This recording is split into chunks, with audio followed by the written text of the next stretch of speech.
Yo, what's good, my fellow deadheads? Your overlord has returned. Today we're going to be talking about the JP version of JJK Phantom Parade. They actually just got a new Maki, and I am going to break down this new Maki and the new page that came with her. But I will say that the main focus of this video is not actually Maki, just something that I wanted to bring up and make, bring notice to for everybody. But first, the Maki. So I'm going to go ahead and tell y'all now. I didn't even briefly look at her animations. You know how Twitter is. They just be playing shit. Even if you don't press on it, you scroll by it, it just plays the shit. It is what it is.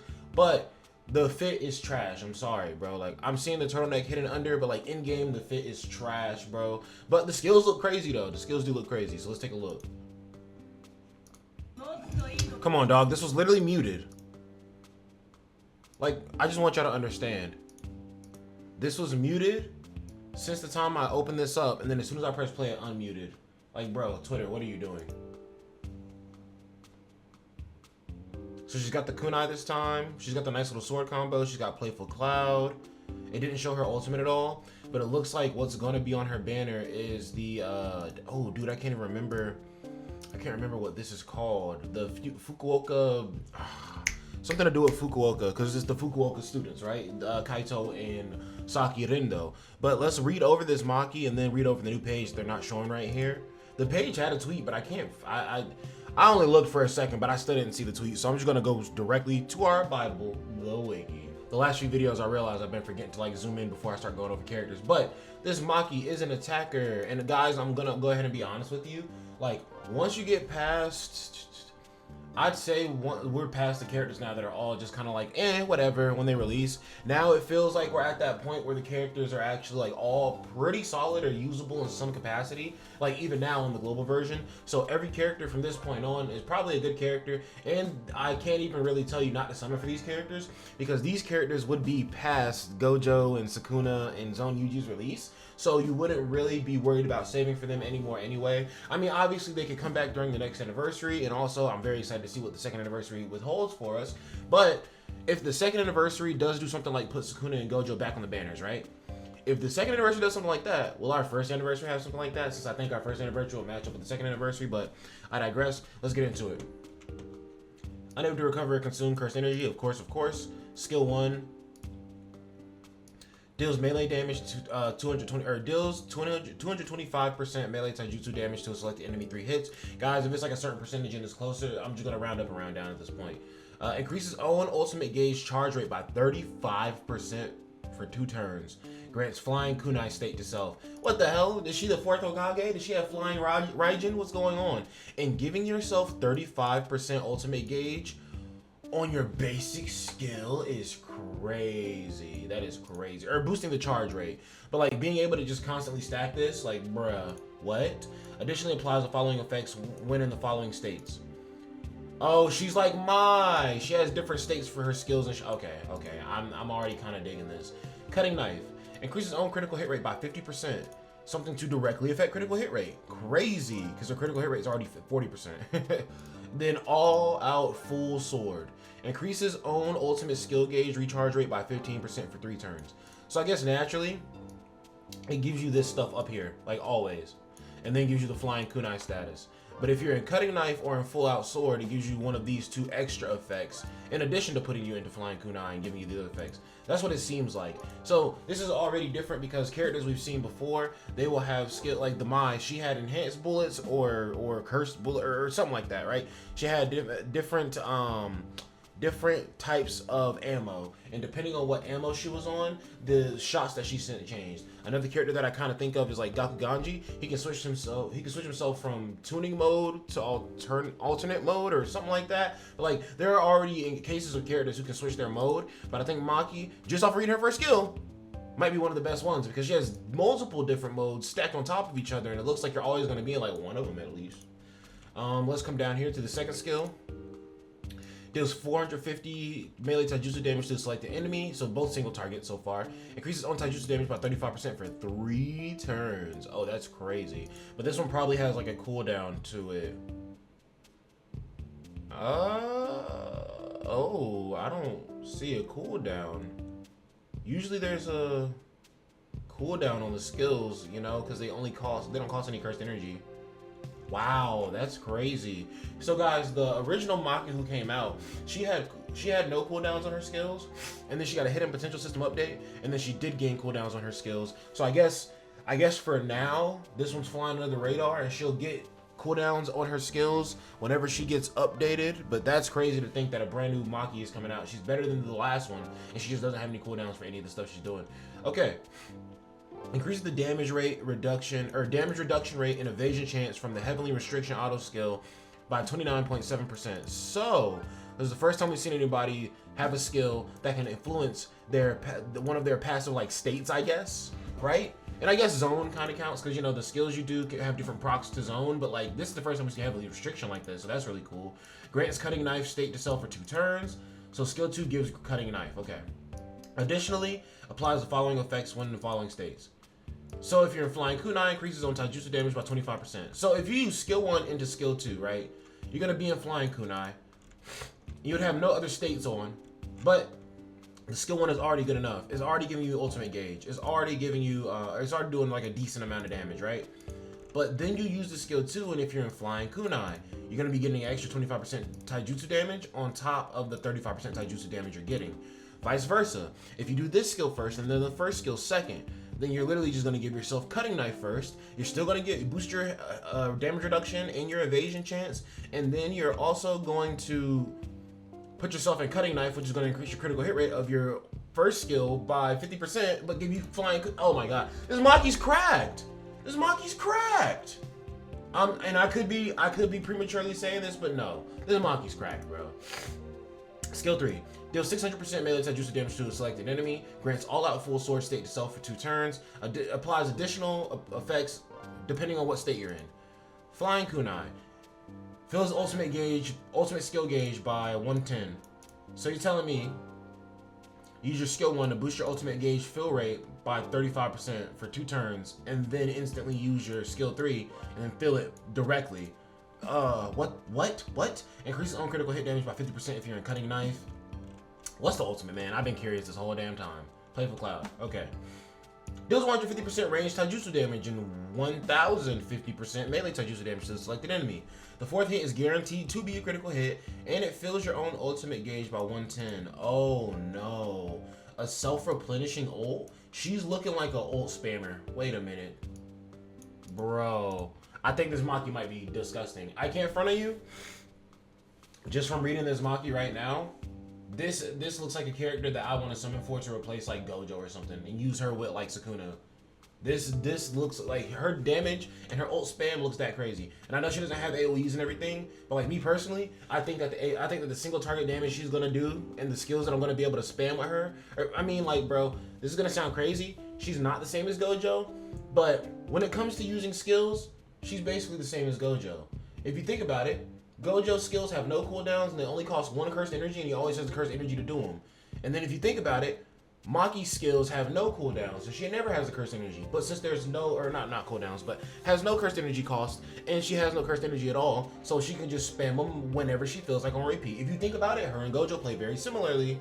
So I think I would take her full out, just like single target damage over Gojo's AoE, because I will admit, like, yes, Blue Gojo is already out of date, I feel like, on the global version. Like, obviously he still works for a lot of missions and everything, but like, the way that I determine if a character is like kind of like out of date or not is like, if I'm looking at videos, guide videos on how to beat something, right? If all the players in the guide videos have a character like 5 dupe or whatever, blah blah blah, like that means that character is just like kind of like, oh, this character's easy for you to get at this point. Like that's what I think for like cycled out. But you know, a character who's not cycled out just yet is like Hollow Purple Gojo, because every video you look at, you do not see a 5 dupe Hollow Purple Gojo. And all the people who spend money in the game, yeah, probably bought all their dupes like I did. But I mean, like, hey, bro, it is what it is. Like.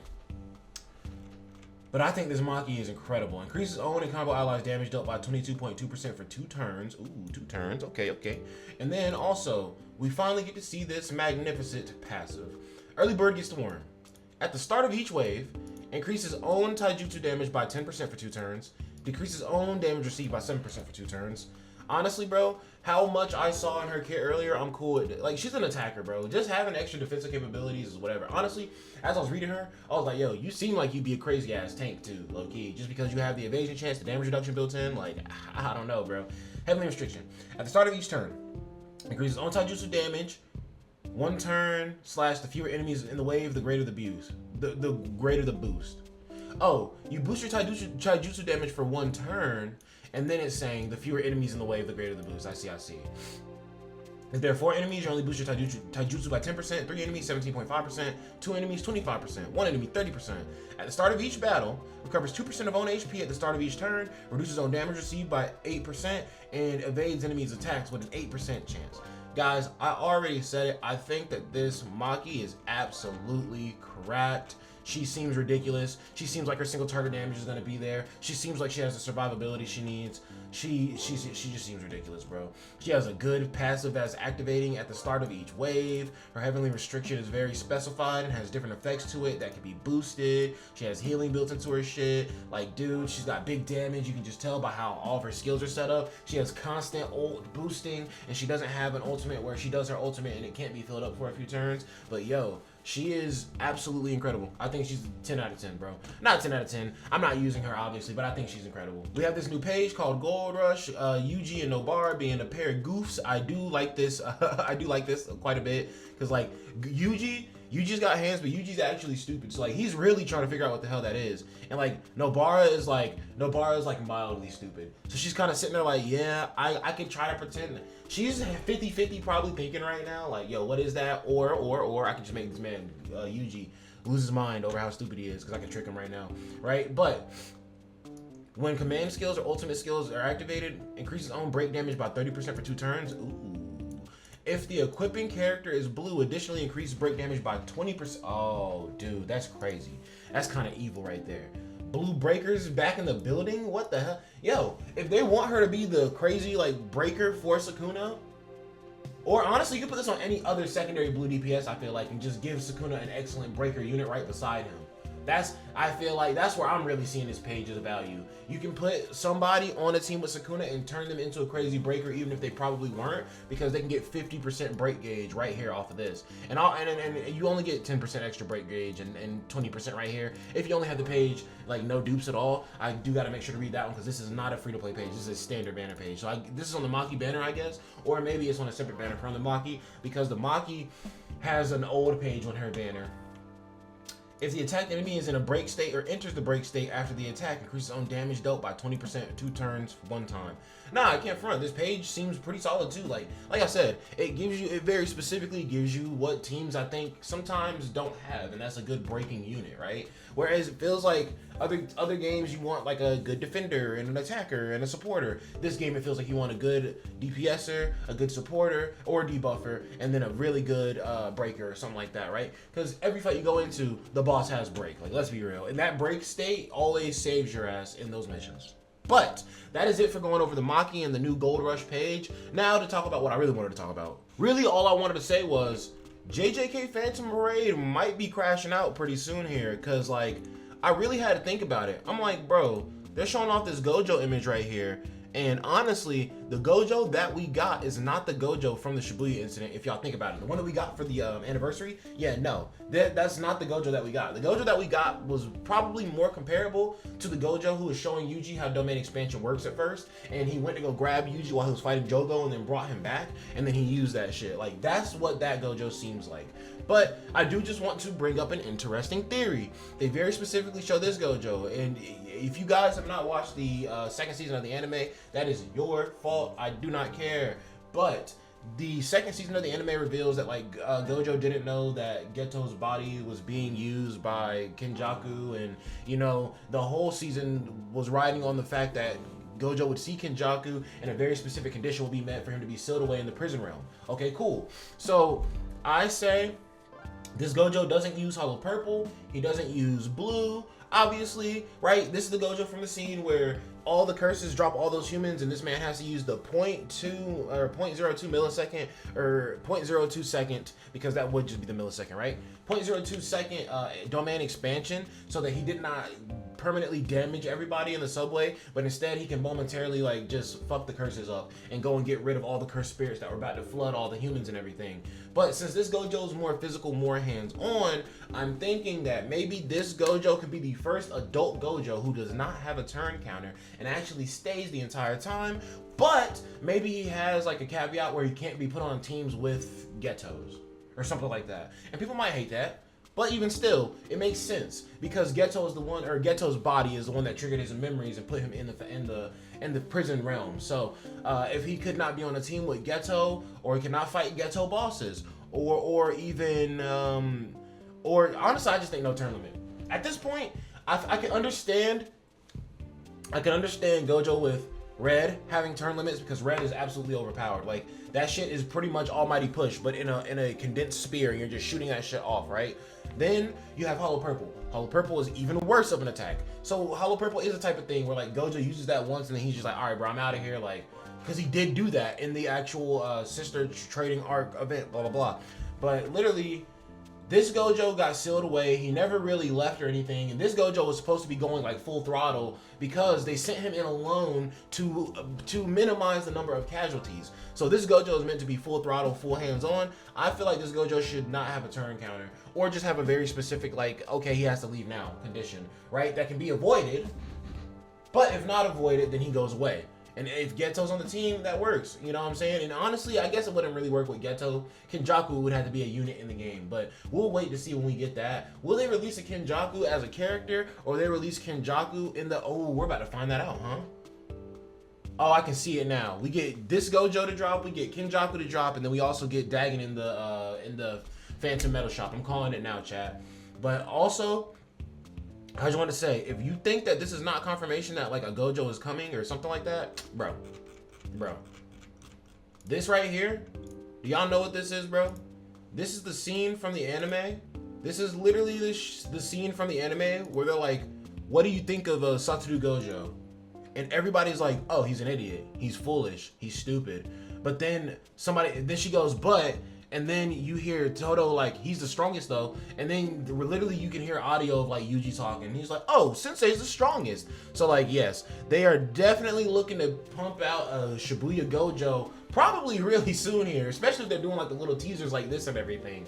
I'm pretty excited though. I don't think that Gojo is a character that needs to be linked to the anniversary. Gojo is so hype of a character, it makes sense to save him for anniversary, but at the same time, Gojo is so hype of a character, you could really throw him out any time and nobody would really be mad at you for throwing him out. But I just wanted to say, I think JP Phantom Parade is about to crash out, bro. Because like they're actually getting like every character that drops now is actually good, it looks like. So then they're just about to get thrown to Gojo and like they really gonna have to make a decision like, yo, Gojo right now or like do I wait? Cause like the Sukuna from the anniversary was absolutely Sukuna from the Shibuya incident. Do they specifically state that Sukuna's 15 fingers?